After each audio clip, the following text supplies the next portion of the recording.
Everyone,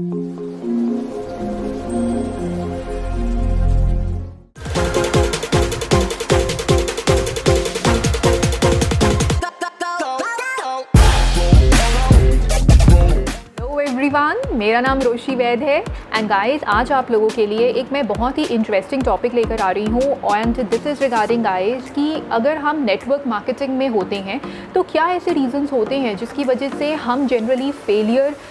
हमें मिलता है या फिर हम अनसक्सेसफुल रह जाते हैं। सो गाइस आज मैं आप लोगों के साथ इसी चीज़ के ऊपर ही डिस्कशन करने वाली हूँ। So guys stay tuned by the end of the video ताकि आप इन रीजंस को समय से समझ पाएँ और इन चीज़ों के ऊपर अच्छे से अपने लिए काम भी कर पाएँ। सो गाइस नेटवर्क मार्केटिंग बिल्कुल भी डिफ़िकल्ट नहीं है बट बहुत पेशेंस का गेम है। सो गाइस अगर हम यहाँ पर सक्सेसफुल होना चाहते हैं तो ऑफ कोर्स हमारे पास यहाँ पर 1000 तरीके होते हैं जिससे हम अपने आप को सक्सेसफुल प्रूव कर सकते हैं। बट अगर हमने अनसक्सेसफुल है अगर हम यहाँ पर तो उसका सिर्फ एक ही रीज़न होता है कि आपने गिव अप करना सोच लिया है या फिर आपने फाइनली क्विट कर दिया है। तो ये वो वजह होती है जो आपको नेटवर्क मार्केटिंग के अंदर एक फेलियर या फिर एक अनसक्सेसफुल का टैग देता है। सो गाइस क्या होते हैं ऐसे रीजंस जो आपको एक्चुअली क्विट करने पे मजबूर कर देते हैं। सो अगर हम इन चीज़ों का टाइम से ख्याल रखें या फिर हम इन चीज़ों का शुरू से ध्यान रखें तो आई थिंक कभी वो सिचुएशंस आएंगी ही नहीं कि हमें एक्चुअली इस ग्रेट फील्ड से अपने आप को क्विट लेना पड़े। तो गाइस सबसे पहला रीज़न जो मैं आप लोगों के साथ शेयर करना चाहती हूँ वो है कि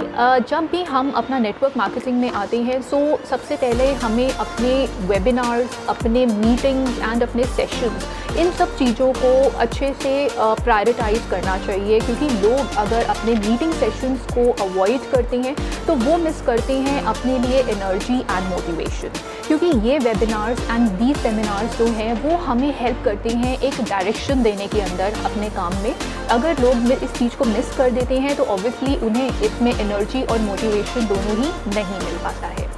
राइट। सेकेंड वजह जो मैं आपको बताऊंगी इसके अंदर कि लोग जो ज्वाइन करते हैं, नए लोग ज्वाइन करते हैं वो लोग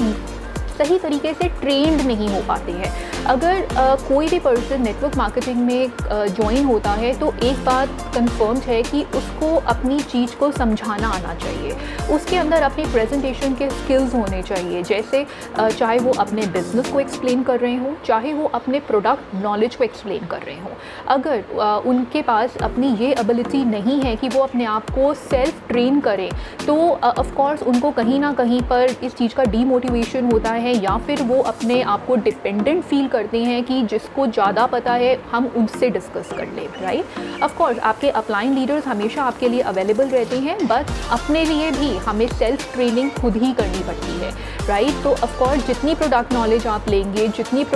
आप अपने बिजनेस के लिए इंफॉर्मेशन लेंगे, जितनी आप उस चीज़ को आगे लोगों को एक्सप्रेस कर पाएंगे, तो ये सब वो क्वालिटीज़ हैं जो आपको इसके अंदर मोटिवेटेड रखती हैं और आपको कभी भी इंटरेस्ट लूज़ नहीं होने देती हैं, राइट। थर्ड रीज़न गाइस जो नेटवर्क मार्केटिंग के अंदर लोगों को गिव अप की तरफ लेकर जाता है कि ऑफ कोर्स वो अपनी नेगेटिविटी को छोड़ नहीं पाती हैं। मैंने बहुत केसेस में ऐसा देखा है कि लोग अपनी कंपनी के बारे में या फिर अपने प्रोडक्ट्स के बारे में मे बी अपने अपलाइन लीडर्स के बारे में अगर हम इस तरीके की नेगेटिविटी स्प्रेड करते हैं तो ऑफ कोर्स कहीं ना कहीं मैं इस चीज़ को लगा सकती हूँ अंदाज़ा कि शायद वो टाइम दूर नहीं है कि जब वो अब इस सिचुएशन तक पहुँच जाए कि वो इसको गिव अप ही करेंगे, राइट। सो गाइस प्लीज़ अपनी नेगेटिविटी को अगर हम पॉजिटिविटी में अगर हम डेवलप करें, अपने माइंड को हम पॉजिटिविटी की तरफ ट्रेन करें, सो आई थिंक हम अपने वर्क के अंदर भी उस चीज़ का एसेंस लेकर आ सकते हैं और हम काफ़ी ब्राइट आइडियाज़ को भी लेकर आ सकते हैं जो एक्चुअली हमारे काम के लिए एक्चुअली बहुत यूज़फुल रह सकते हैं, राइट।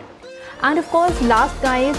कि हमें अपने अपलाइन लीडर्स को ज़रूर फॉलो करना चाहिए क्योंकि अगर हम अपने अपलाइन लीडर्स को फॉलो करते हैं तो obviously we become a part of the system. अगर हम अपने लीडर्स को फॉलो नहीं करेंगे, हम अपने अपलाइंस को फॉलो नहीं करेंगे तो ऑब्वियसली हम एक सिस्टम के फ्लो के अंदर कभी भी नहीं आ पाते हैं। तो ऑफ कोर्स यही चीज़ हमें अपने अपलाइंस के साथ भी रखनी होती है और यही सेम चीज़ें हमें अपने टीम को भी सिखानी होती है। तो ऑफ कोर्स जब ये इस तरीके का एक स्मूथ फ्लो रेडी होता है तब हम इसको कहते हैं कि आप एक नेटवर्क मार्केटिंग के अंदर बिल्कुल परफेक्ट वे से आप आगे ग्रो कर पा रहे हैं, right. So guys, I think मैंने आपके साथ काफ़ी बेसिक और काफ़ी ऐसी चीज़ों को शेयर किया है कि अगर हम अपनी इन 4 चीज़ों को भी कंट्रोल कर लेते हैं तो आई थिंक हमें नेटवर्क मार्केटिंग के अंदर अनसक्सेसफुल हम कभी भी नहीं रहेंगे। हम एक्चुअली एक सक्सेसफुल एंटरप्रेन्योर बनकर ही साबित होंगे, राइट। आपको टाइम लगता है, it's no problem, it's a time taking process. But अगर आप अपने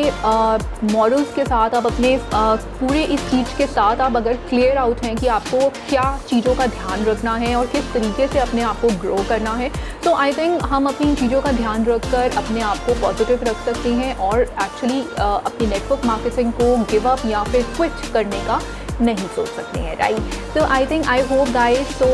आई थिंक लास्टली मैं आप लोगों को सिर्फ यही कहूँगी कि जमे रहिए, टिके रहिए, क्योंकि यही वो एक मंत्रा है जो आपके लिए नेटवर्क मार्केटिंग में आपको सक्सेसफुल बना सकता है, राइट। तो thank you so much guys, and keep practicing and keep growing. Thank you so much.